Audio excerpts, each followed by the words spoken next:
Muito boa noite. Vamos dar início à nossa reunião doutrinária, sábado à noite. É uma reunião transmitida pela Web TV Mansão do Caminho, pelos canais virtuais. Preparemos para o início, então, desta reunião. Vamos orar.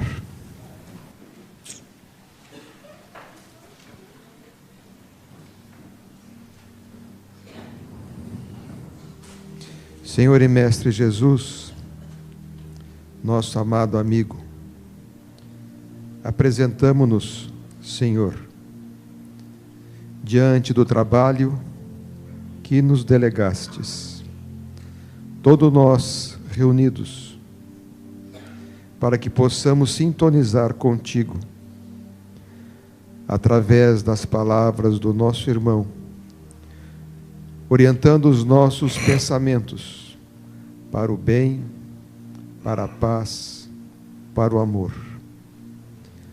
Tu que és a fonte desse verdadeiro amor, permita-nos, nos minutos seguintes da nossa reunião, que possamos pacificar a nossa mente, dulcificar as nossas emoções e tornarmos-nos mansos, dóceis e pacíficos, por alguns instantes, segundo o modelo que nos apresentastes no vosso Evangelho. A doutrina espírita, esse farol de luz que ilumina a noite escura da humanidade,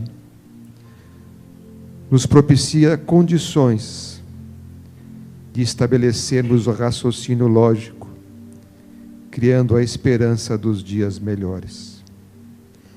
Abençoa-nos, pois, hoje, neste instante, e permaneças conosco, agora e por todo sempre, e que assim seja.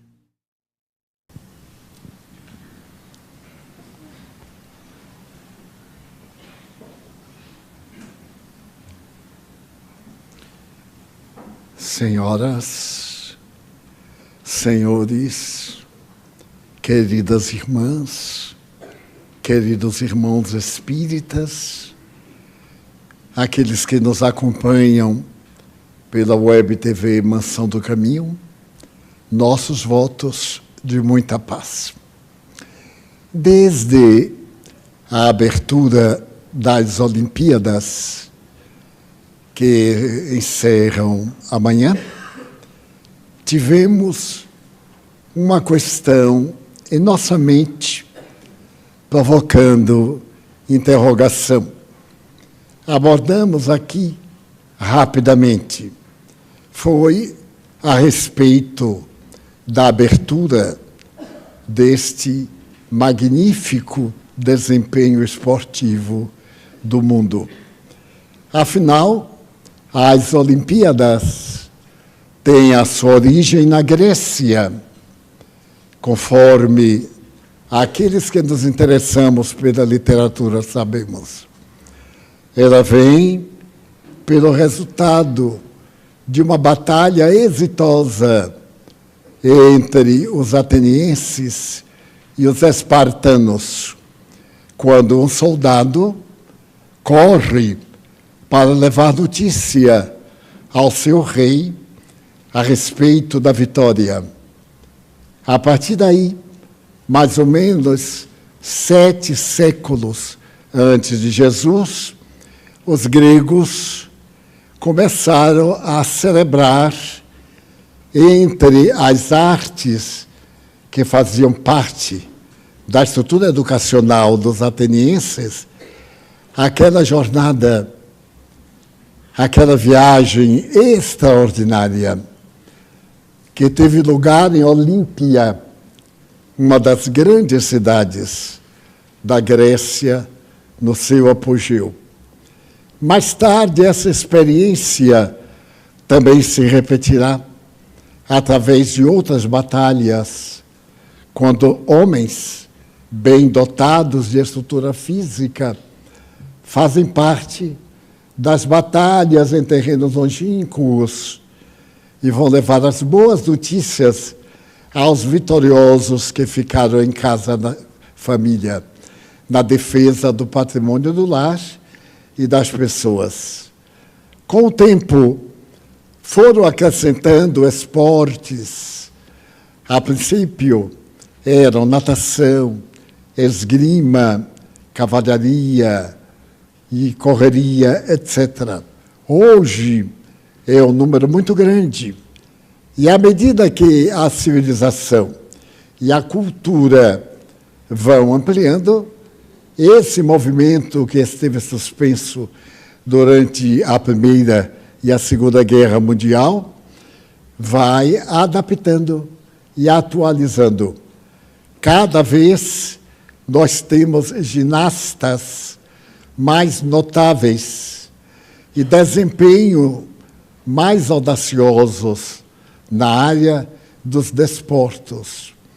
Eu me recordo que as Olimpíadas eram exclusivamente para os homens. À medida que a mulher ganhou direitos na sua luta civil, através da história, as Olimpíadas abriram também sua porta para alguns exercícios clássicos e se tornaram célebres as apresentações femininas.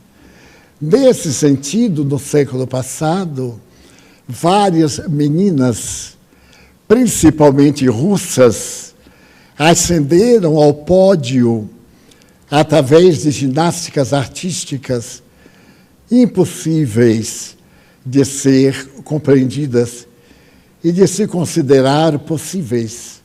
Hoje, com os direitos igualitários entre mulheres e homens, nós tivemos um mapa de ampliação muito grande nos esportes em que as mulheres também tomaram parte e venceram de maneira galharda. É impressionante que, com a abertura e a visão sexual a respeito do novo homem, da nova mulher, da nova saúde sexual, apareceram também alguns desafios. Por exemplo, nas lutas de boxe entre algumas mulheres, houve dificuldades muito sérias, porque algumas mulheres eram nada mais do que uma mudança sexual. E a sua força era muito maior do que aquela eminentemente feminina. E houve problemas muito sérios na hora da organização, na hora da parada, porque uma delas, que era feminina tradicional, recusou-se a lutar com a outra que havia sido operada oportunamente e na sua origem era masculina.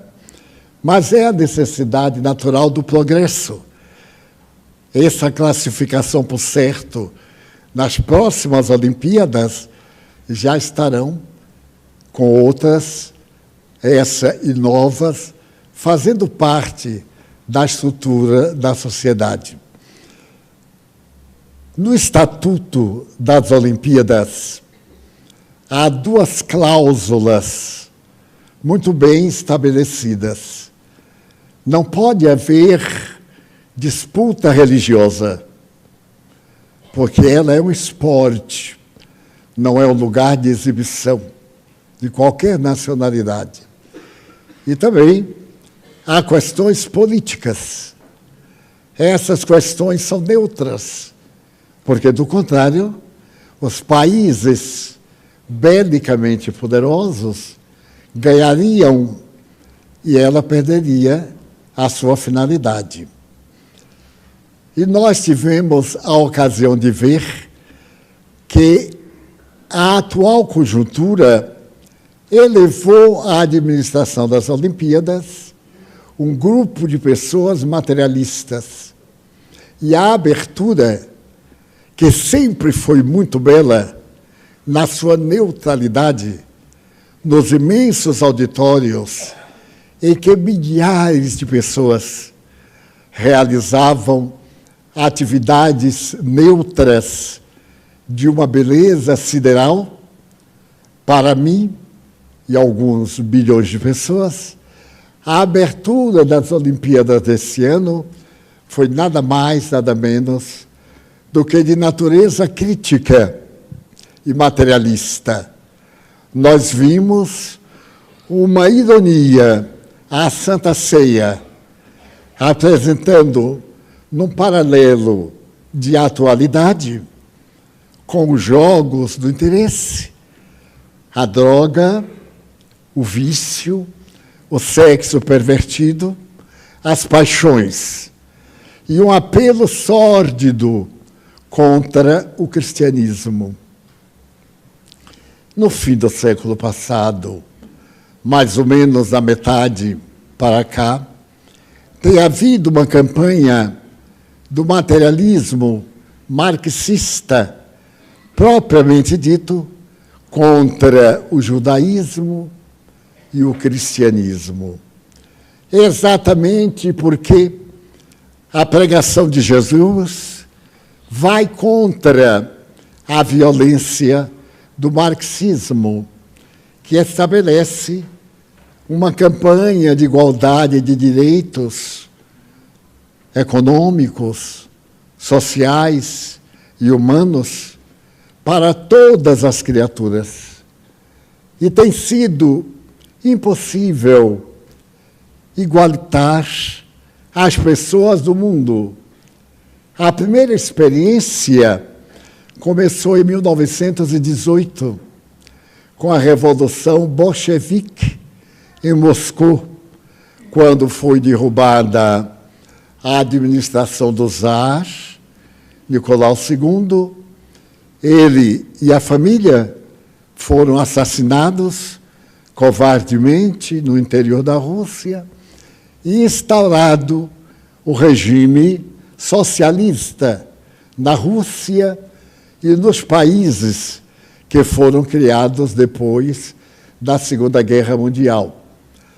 Então, a antiga Rússia, aliás, como chamada a Mãe Russa, foi transformada na República das Nações Soviéticas.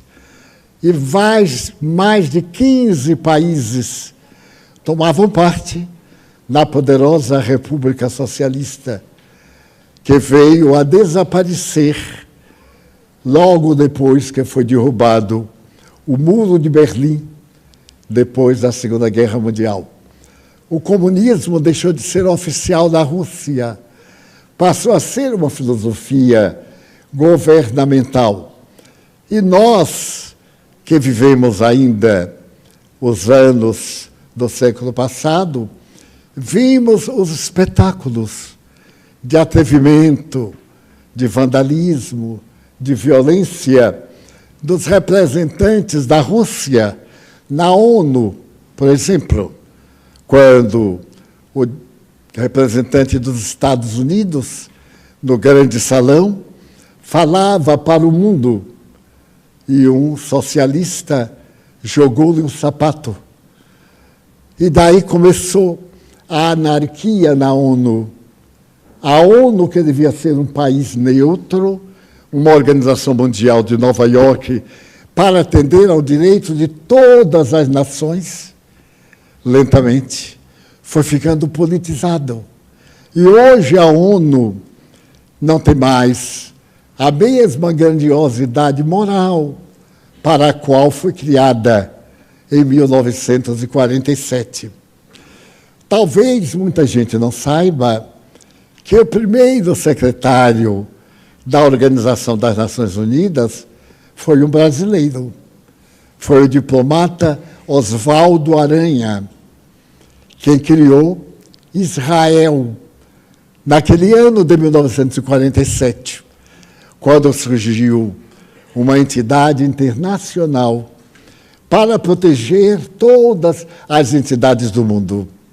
E a ONU, que fica no sul de Manhattan, em Nova York, é um terreno neutro, é um país, entre aspas, porque ali estão representações de todos os países da Terra, democráticos ou não democráticos, procurando aspirar pela liberdade, pelo comércio, por um lugar na grande governança do mundo. Então, em breve, a ONU foi perdendo a grandeza de natureza política e tornando-se, de alguma forma, socialista. Alguns secretários gerais tornaram-se, evidentemente, ateus, comunistas, e a administração da ONU perdeu seu poder, ficando agora alguns vestígios dos grandes partidos, as grandes nações, a Rússia, a China, com derivações comunistas, os Estados Unidos, o Canadá, a Inglaterra, a Suíça, como democracias e lutas pelos direitos igualitários da criatura humana. Nesse báratro, nós estamos vivendo a ausência total, ou quase total, das liberdades proclamadas pela Rússia. Pois que desde a Segunda Guerra Mundial, com o Holocausto dos judeus, com a origem dos campos de concentração pela Alemanha, a criatura humana perdeu o seu direito à vida e passou a ser apenas um escravo do país. Os países, na sua política, ao invés de serem governados por homens, para atenderem homens, passaram a ser governados por potências humanas, gerando guerras, conflitos contínuos e a perda dos valores éticos conseguidos com tanta dificuldade.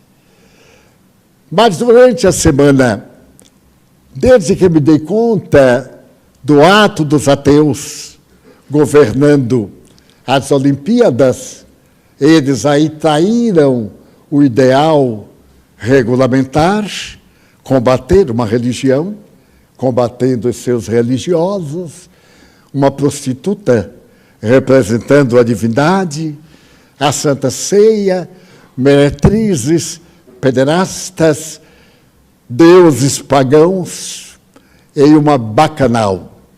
A palavra bacanal vem do deus Baco, o deus da embriaguez, da bebida, do prazer, do sexo, que passou a governar os destinos das Olimpíadas. E me abateu uma grande melancolia, porque anteriormente os árabes, que vêm tomando conta do mundo e vão tomar conta do mundo, por causa da nossa negligência, e nós vamos ver como é bom. O maometismo, a vida muçulmana, como é maravilhoso. Quando visitei Dubai, e a liberdade de ação em Dubai, várias interrogações me chegaram à mente, porque as exigências do Corão são fanáticas. Um furto, corta-se a orelha. Outro furto, corta-se a mão. Um terceiro furto, corta-se a vida. A Sharia, que é a chamada lei do olho por olho, dente por dente. Matar a pessoa, enforcar, decepar a cabeça de público para a multidão temer, são fenômenos perfeitamente legais e naturais. Quando a sociedade, com a Revolução Francesa de 1789 a 1802, proclamou a liberdade, a igualdade, a fraternidade, o mundo sonhou com os direitos humanos. veio o período napoleônico na França e restabelecida a monarquia, o direito dos poderosos. Então permaneceu o poder clerical, o poder social, o poder político. Então as pessoas eram classificadas não pelo que em verdade eram, sabedoria, valores morais, mas pelo que tinham e pelo que dispunham. E a maioria dos governos tornou-se totalitária, penas de morte, execuções terríveis. Desgovernos tomaram conta do mundo e o mundo ficou dividido entre Oriente e Ocidente, desde a Guerra Fria do fim do século passado, até o momento da ruptura da União Soviética, que perdeu as nações que a constituíam e voltou a ser a República da Rússia. Agora, voltando novamente a conquistar os países e sonhando com uma estrutura de fazer um Oriente forte, adversário do seu inimigo, a OTAN, a Organização de Armamentos da Europa, patrocinada pelos Estados Unidos. É que vale dizer que voltamos a dois partidos de poder, o daqueles que podem e têm direito a tudo, e daqueles que não podem e não têm direito a nada. Mas isso não foi de um salto, foi de um momento para o outro. A China, nesse período, manteve-se como um enigma. As velhas monarquias, as velhas tradições do Império Chinês, cujas terras eram ilimitadas, aos primeiros combates, de que eu me lembro, porque eu era rapaz na época, em que Taiwan, um pedaço da China, permaneceu fiel ao seu imperador, que era o imperador de toda a China, e separou-se. Ficou a China comunista no continente e Taiwan, a China democrática, sob o apoio dos Estados Unidos e do seu imperador, que passou a morar ali, sob o regime de Chiang Kai-shek. Esse homem, que amava seu país, protegeu Taiwan e fez de um pedaço de terra um país poderoso, graças ao auxílio americano, que armou Taiwan para se defender de Pequim. E ficaram um pedaço de terra menor do que Sergipe para a China, maior do que o Brasil. As dificuldades financeiras cresceram e o regime comunista começou a matar. Primeiro, para poder controlar a população, ninguém tinha direito a ter mais de um filho. Matar uma filha era receita do Estado. O Estado pagava quando nascia uma menina e era assassinada. E então a China cresceu até 1,2 bilhão de pessoas. É difícil da gente calcular, mas a gente pode fazer um paralelo. No mundo, em cada 6 pessoas, uma é chinesa. Então, nós vemos 5 indivíduos produzindo um sexto, que é a sexta parte da sociedade, tal no volume. Então, nesse volume tremendo, um ditador terrível, ignorante, selvagem, começou a governar a China de uma maneira cruel, através de matanças. E a primeira coisa que ele fez foi a chamada Revolução Cultural. quando, em praça pública, ele exigiu que todos os livros que haviam na China, aqueles que não eram comunistas, deviam ser queimados.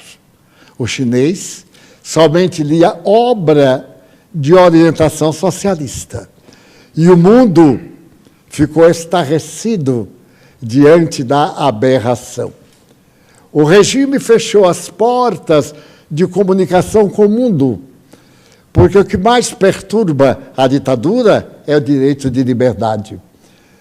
E o regime, segundo terrível, de crítica, foi estabelecido dentro do solo chinês até as aldeias mais insignificantes.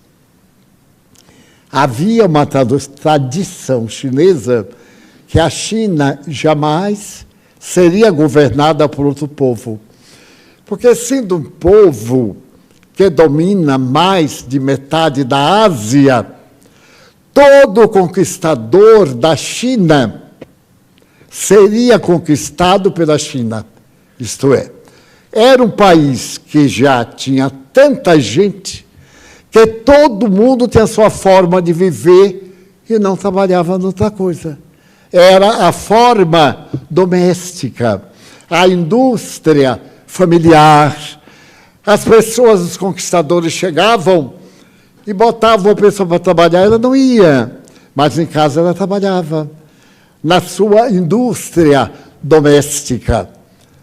Então, ele reverteu e toda a indústria doméstica foi destruída, mecanizando a Índia, a China.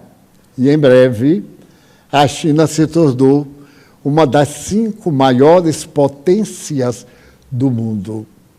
É impressionante a mim. Eu olho, por exemplo, as pontes.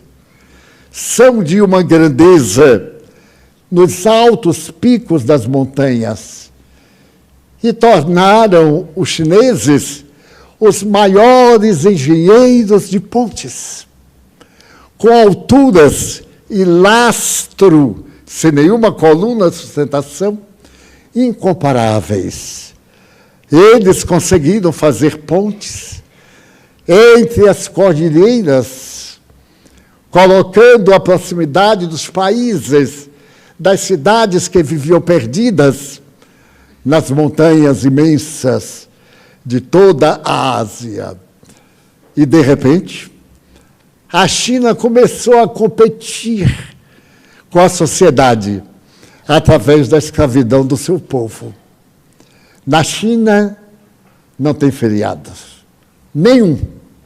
Todo dia é dia de trabalho, igual ao Brasil. É impressionante. A China tem um dia de férias. Um dia em um ano de férias. Então, é óbvio que é um povo exausto, porque trabalha 16 horas.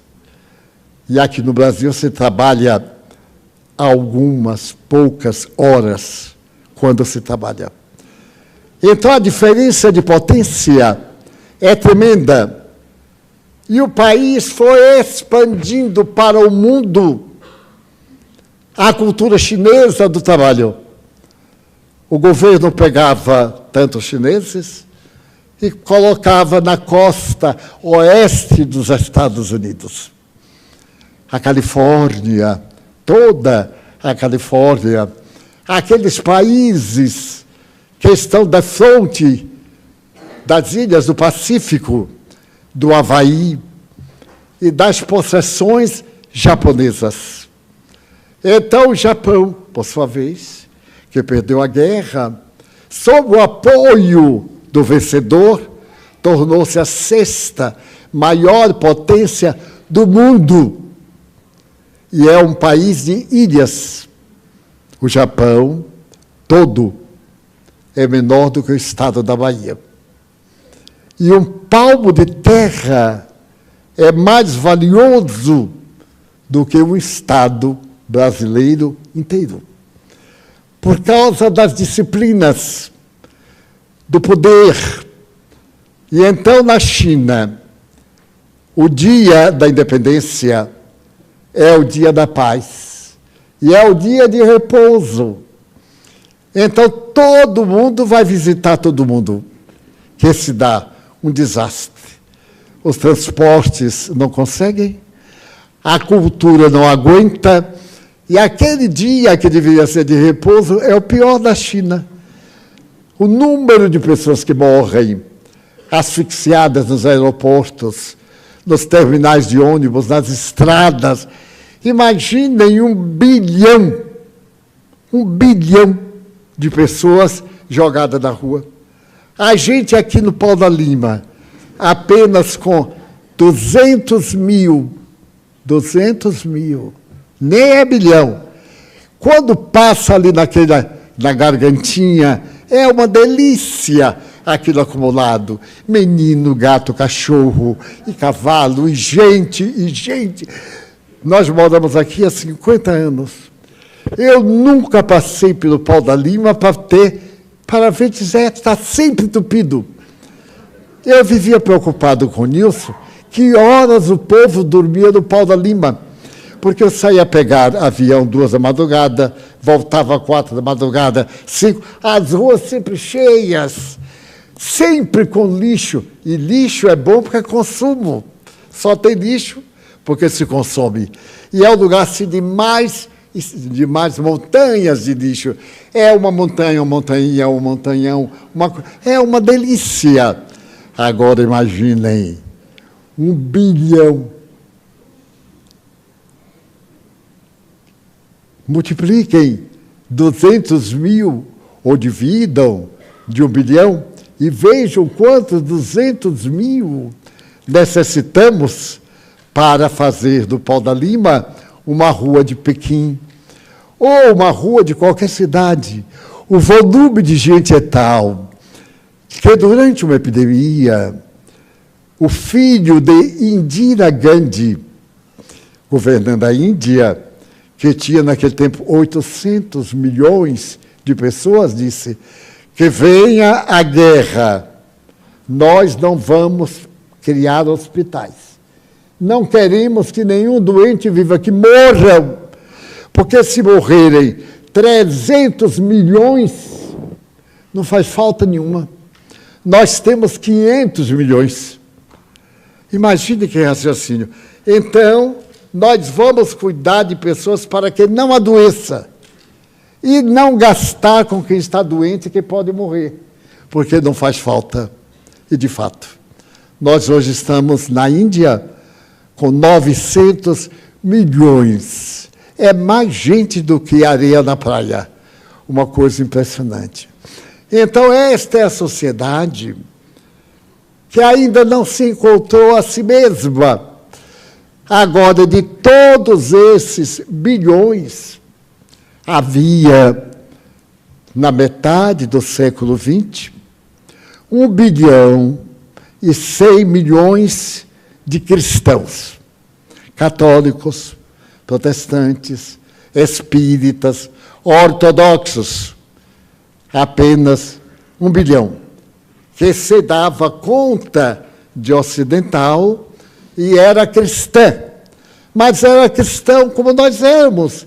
E a igreja confessa no dia que está de bom humor, comete todos os erros sociais, depois ele se arrepende, recebe a hóstia, fica puro novamente, novos erros, recebe nova hóstia, ou aceita Cristo como Salvador, ou toma passes no centro espírita para ficar mais evangelizado. Mas os atos continuam os mesmos. Nunca houve tanto assassinato no mundo como nos dias atuais. O que equivale dizer praticado por pessoas religiosas. E por pessoas que agora abandonaram as religiões, aceitando o materialismo. Daí nós estamos diante de perspectivas terríveis. Tivemos a tragédia do Rio Grande do Sul. E agora o Estado pessoas gaúchas vão construir a maior igreja do Rio Grande do Sul, em homenagem ao diabo, a Satanás. Então, o Deus principal vai ser aquele que brigou com Deus, aquele anjo, e que se tornou o rebelde. A estátua dele é que vai ser agora a nossa estátua. Já tem a estátua pronta, que vai ser uma das maiores do mundo, para agradecer a Deus, o diabo, Lúcifer, feito de luz, para agradecer ter sobrevivido. Não é uma loucura total? Quer dizer, aqui para nós, que nós não estamos loucos, não. Ou vai ver que nós estamos loucos e que eles é que estão certos. Mas alguém tem que estar louco nisto. Aí nós dizemos, mas o que é que eu posso fazer? Se 1 milhão pergunta o que é que pode fazer o bem. Teremos 1 milhão fazendo o bem. Então, quer se dar, o que é que eu posso fazer? E vamos deixando o mal crescer dentro de nós.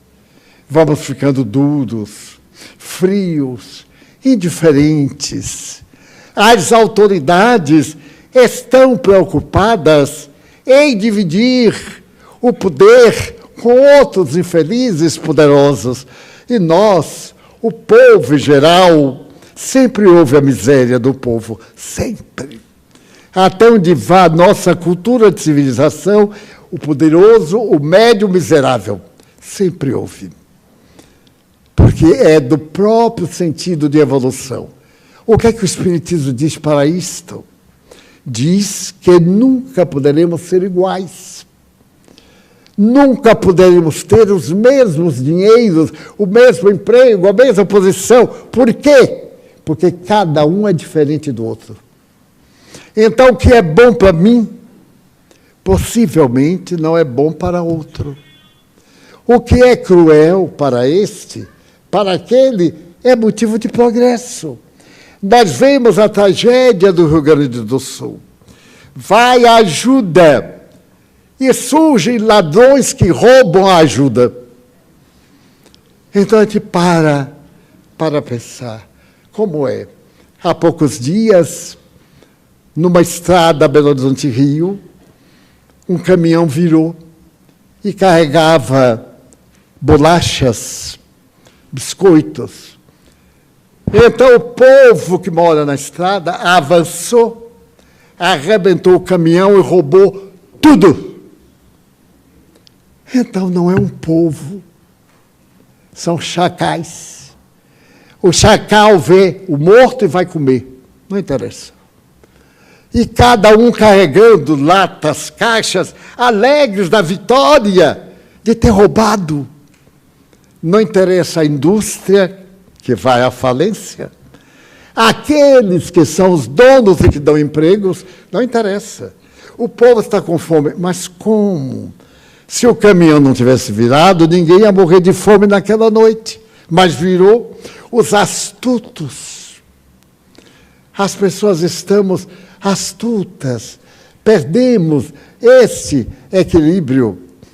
Eu vou andando, acho uma carteira de dinheiro. Tem uma foto, tem o dinheiro, mas é minha. Eu achei. Não é minha, nem eu achei nada. Porque eu não sou dono. Como o dono daquela carteira não era. Nós somos mordomos, somos servidores. Usamos isso e passa de mão até a hora que se derrete no lixo universal. Então, nosso conceito de cristianismo é o conceito daquela meretriz das Olimpíadas. No entanto, nem tudo está perdido. Ontem, eu estava reflexionando de não ter havido nenhuma reação dos religiosos. Quanta gente católica, honesta, fiel, verdadeira. Eu me lembro de minha mãe, católica. Ela estava orando e chorava de emoção quando orava o Pai Nosso. Eu lembro de uma vizinha nossa que fez uma promessa ao Senhor do Bonfim, lá de Feira de Santana, e durante 40 anos ela foi à igreja para pagar a promessa que ela havia pedido ao Senhor do Bonfim. Seu filho mais velho brigou com o pai e abandonou a casa. Fugiu, sumiu.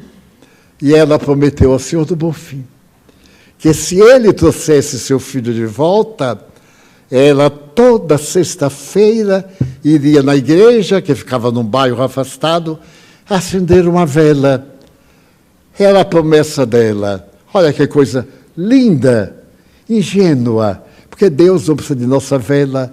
Deus tem os sóis com muito maior claridade do que uma vela, mas é o sentido espiritual. Eu te dou aquilo que eu tenho.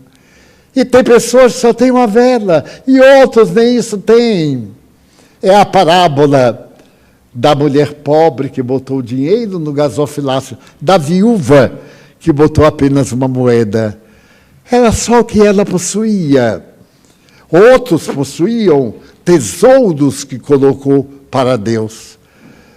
Então, nós precisamos de fazer uma viagem de volta a esse Jesus dos nossos pais. Aquele Jesus das orações. Eu era criança e durante a Páscoa havia as procissões.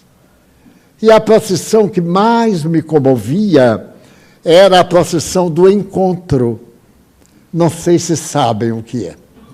Maria Santíssima ficava a sua estátua na igreja matriz. E na igreja do Senhor dos Passos ficava Jesus embaixo da cruz. Na quinta-feira maior, a cidade apagava as luzes, porque foi a noite da traição. E então saía uma procissão com os homens da igreja dos Passos, carregando o andor, fazia uma volta à cidade enquanto outra procissão saía da catedral e percorria as ruas até um encontro numa praça pública, a mãe e seu filho. E ali naquele encontro, que levava milhares de pessoas pensando em Deus, uma jovem, a Verônica, se levantava e com um pedaço de linho branco, ela cantava uma música que uma jovem cantou quando Jesus caiu sob a cruz na porta da sua casa. Ele marchava para o Calvário, a cruz feria o ombro e ele teve a primeira queda. Continuou e caiu na porta da Verônica. Essa jovem, quando viu aquele homem caído, apanhou uma toalha e lhe enxugou o suor. É um gesto que nos ensina o quê? Fraternidade, compaixão. Enxugou-lhe o suor e o suor ficou impregnado no rosto dele da toalha. Então, naquele momento lá em Jerusalém, ela ergueu a toalha e disse: olhai a face do homem que queremos matar. Até hoje é cantada essa música. Vede, ó caminhante que passa, a face triste e dolorida daquele que veio morrer por amor a nós. Pois bem, desapareceu. E nós perdemos o sentido da Páscoa. Chega a Páscoa, todo mundo está ansioso para chegar logo o sábado de aleluia, para o baile, a balada. Para a balada. Naquela época, em respeito ao grande assassinato do Calvário, as rádios tocavam músicas clássicas. Uma rádio que se atreva na sexta-feira da Paixão, botar música clássica. O povo vai lá e acaba com a rádio. Tem que botar eu não sei o que da favela, que a pessoa vai gritando, nega danada, tal, bebendo, e no sábado de aleluia, está embriagado numa degradação. E você pergunta, mas hoje recorda a Páscoa. E o que é a Páscoa? Centenas de pessoas me perguntam. De volta ao final, que negócio é este? Não é negócio, não. A palavra Páscoa é uma palavra judia, hebraica, que significa passagem. É a passagem dos judeus quando fogem do Egito e atravessam o Mar Vermelho, que era um oceano, e as águas se abriram e eles puderam atravessar. Os senhores vão dizer assim, mas você acredita em milagre? Calma. Primeiro, não é um milagre. É um fenômeno geológico. Aquele lugar é uma val. O mar não afunda, ele sobe. E Moisés sabia disso. Então, na hora da maré vazia, o povo atravessou, terra firme. Como no Monte de Saint-Michel, na França. O monte está lá glorioso, é uma ilha. Mas quando desce a maré, é terra firme, em que moram centenas de pessoas, a vida é tua. Então, o que era milagre? Na época da ignorância, hoje tem uma explicação milagrosa. Que importa que as águas se abrem, porque é a baixa maré, ou se chove as águas sobem. É indiferente, são fenômenos da natureza, são milagres de Deus. Então, fomos perdendo. E eu vejo, na semana da Páscoa, para mim, cristão, e para outros, é uma semana evocativa, porque ainda somos capazes de fazer o mesmo, talvez um pouquinho pior. Durante o Holocausto, 6 milhões de judeus foram assassinados pelo crime de terem nascido em Israel.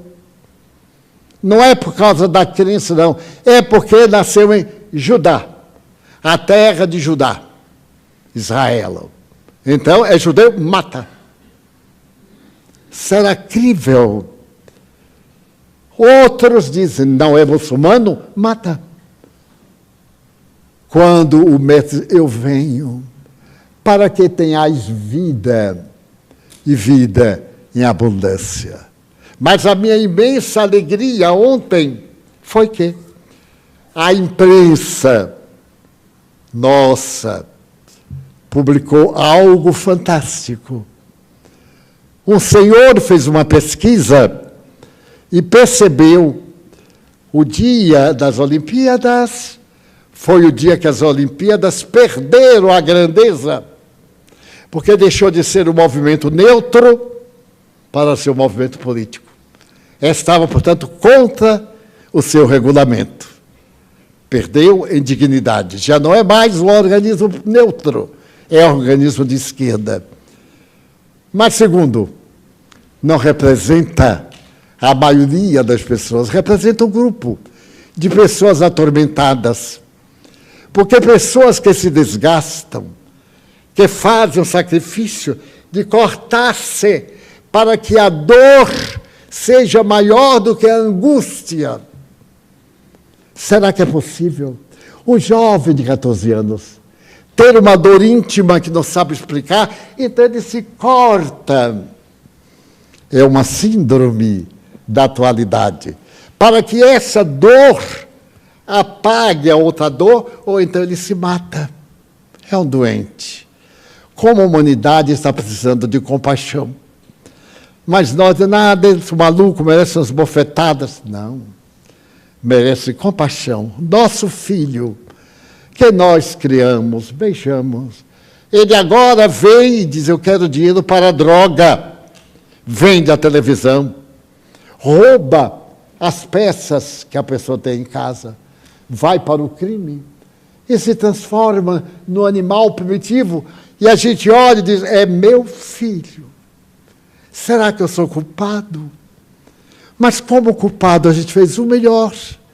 Eu vejo pais que se sacrificaram até a miséria para dar educação, dignidade a seus filhos.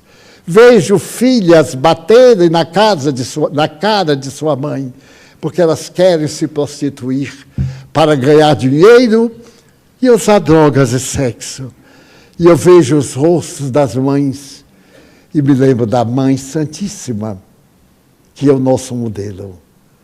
Então, meus irmãos, no dia seguinte, a abertura das Olimpíadas, milhares, coloquemos no plural, milhares de jovens reuniram-se embaixo da Torre Eiffel, defronte do Museu do Homem. A Torre Eiffel, o museu e a grande pradaria. E mais de 50 mil jovens cantaram músicas religiosas, dançaram, brincaram, falaram de fraternidade e terminaram dizendo, dia chegará em que eles se ajoelharão diante da majestade divina. Foi a resposta dos cristãos que estão na França. Então eu me comovi. Não é tarde. Jesus tem o poder de dirigir o navio da nossa vida. E há o código 2. Se isto não está servindo, a dor vem aí. A pandemia de Covid está voltando. Tivemos 400 casos aqui em Salvador esta semana. 400 de Covid. Então, uma gripezinha meio prolongada, não é gripe não, é Covid. Então, deu um espirro para lá, um espirro para cá, entupa o nariz, resguarde, mantenha a distância das pessoas. Vamos deter a marcha do mal, que é fruto da nossa mente. Porque não é possível que a vida seja esse desfile que nós vemos nas redes sociais, de bebida, de corpo, de sexo, de cirurgias faciais, para o prazer louco de 18 segundos. Que é o tempo do orgasmo. E pensemos que a vida vai prosseguir. Uma jovem adoeceu. Consultaram na época, era uma doença perversa. E a jovem morreu, porque era uma doença sem cura. Meses depois, sua irmãzinha contraiu a mesma doença. E a família experimentou a dor daqueles dias, vendo a outra flor emurchecer. Não há terapia. A menina foi piorando, foi para os aparelhos, e então a equipe médica disse, ela está praticamente morta. Só está viva por causa do pulmotor, o aparelho de respiração. Na hora que tirar, ela morre. Mas na UTI, cada minuto que passa, custa uma pequena fortuna. E famílias vendem tudo para pagar a UTI. E a pessoa morre no fim. Quantos casos? E outro, tira depressa, como é que eu vou pagar? Então estabeleceu um grande drama. Se deixar com o aparelho, ela podia viver uma semana ou 10 anos. Houve nos Estados Unidos uma moça que viveu 12 anos depois que tiraram o aparelho. Uma moça do estado de New Jersey. Então a família, a eutanásia, que é exatamente cortar do sofrimento, desligar os aparelhos. A distanásia, tirar o aparelho e fazer até a morte natural.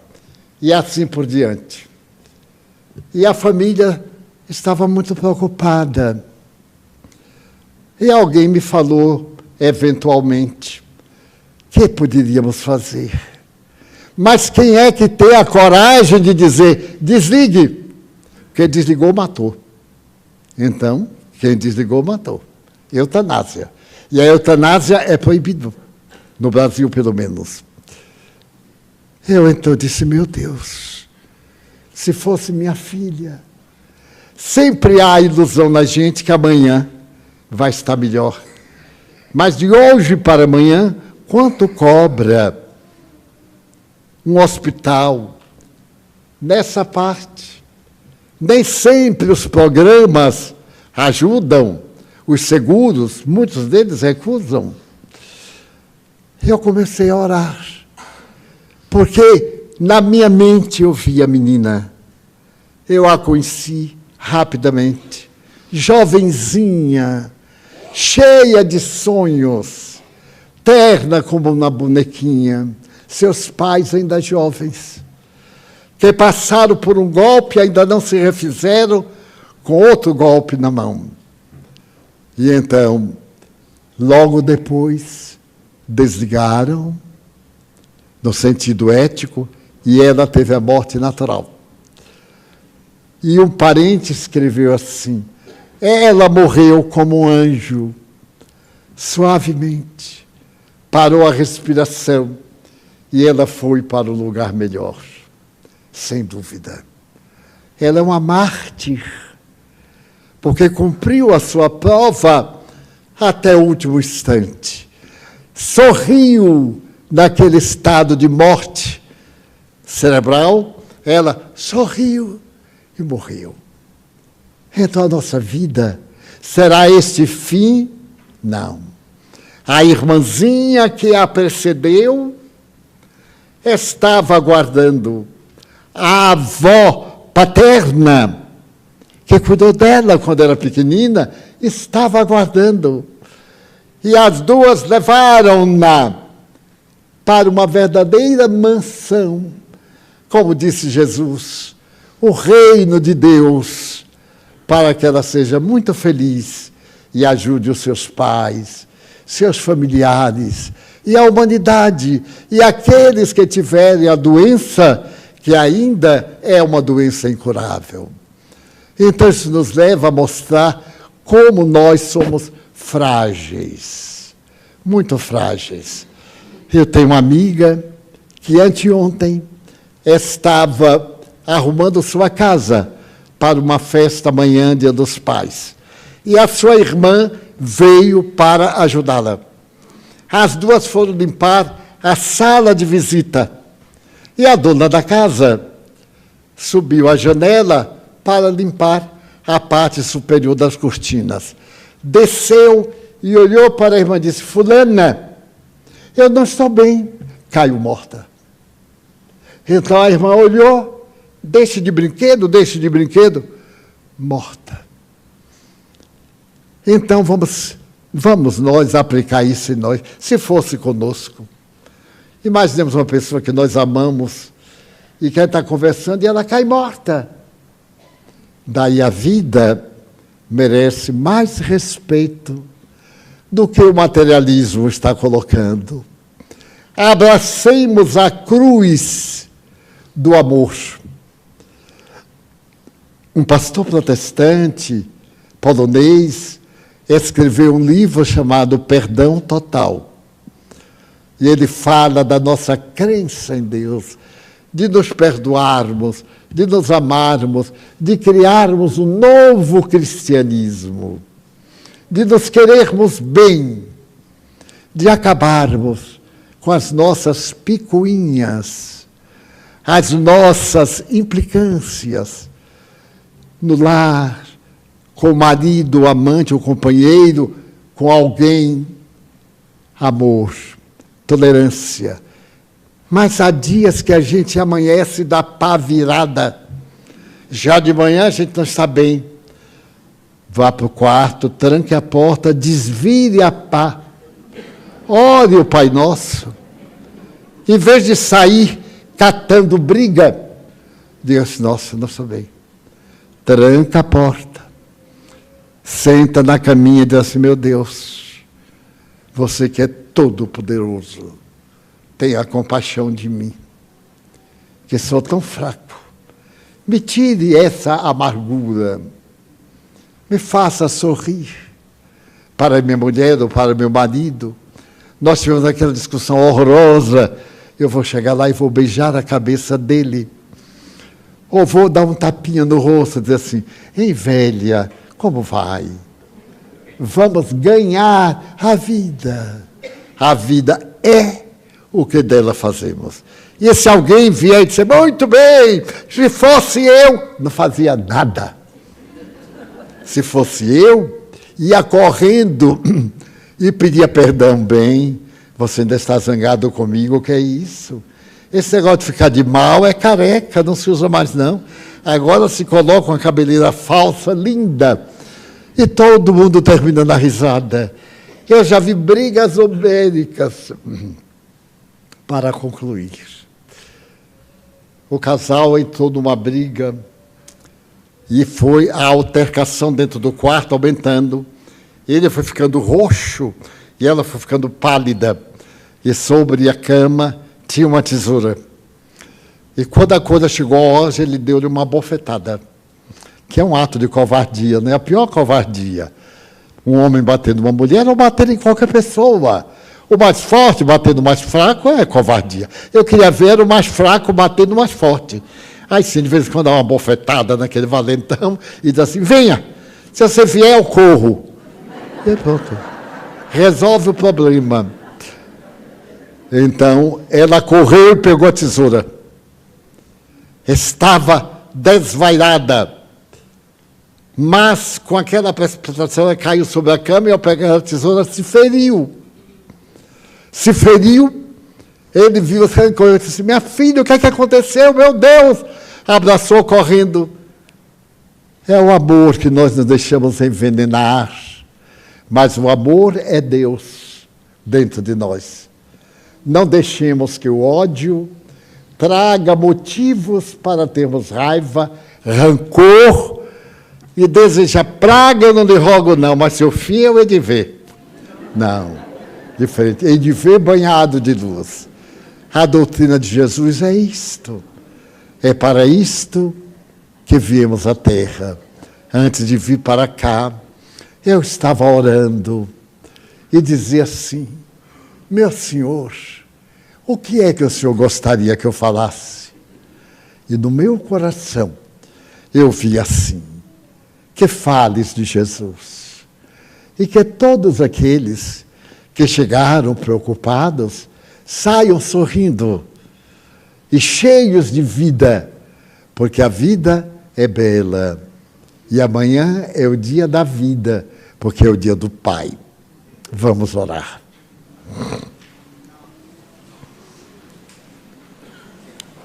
Pedimos aos médiuns para que tomem os seus lugares.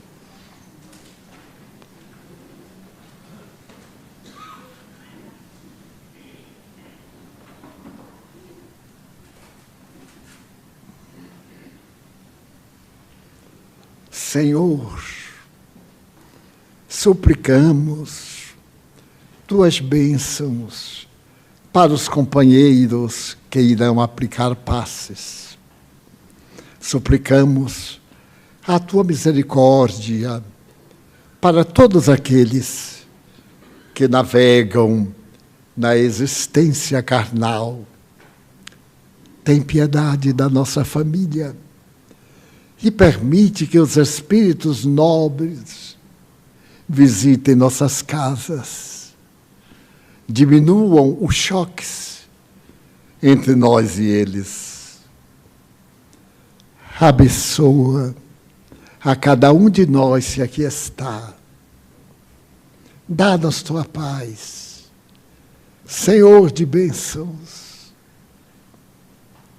Abençoa os que fraquejaram no suicídio. nossos irmãos sofredores.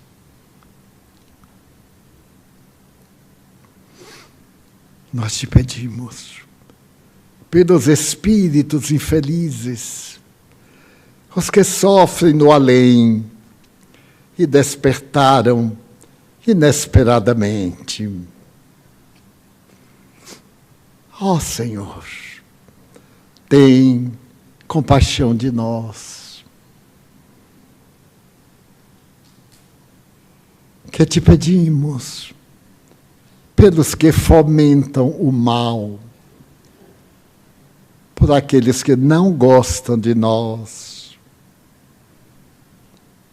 Dá-nos da tua luz o pão da caridade, o vinho da fé. Nós te pedimos pela nossa casa, pelos nossos diretores, pelos responsáveis por este rebanho. Dá-lhes muita paz, para que haja, com a beleza do seu coração, e trabalhem pela glória de um mundo melhor. Ó Senhor, dá-nos vida, abençoando a nossa casa religiosa, enriquecendo-a de energias que nos façam muito bem, afastando os espíritos sofredores de nós, mas encaminhando-os para a grande luz.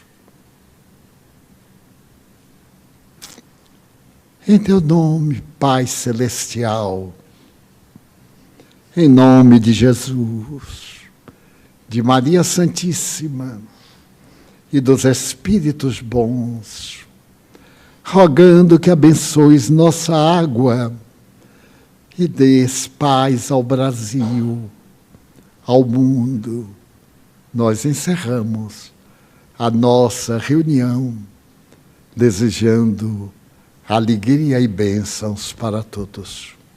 Está encerrada a nossa reunião.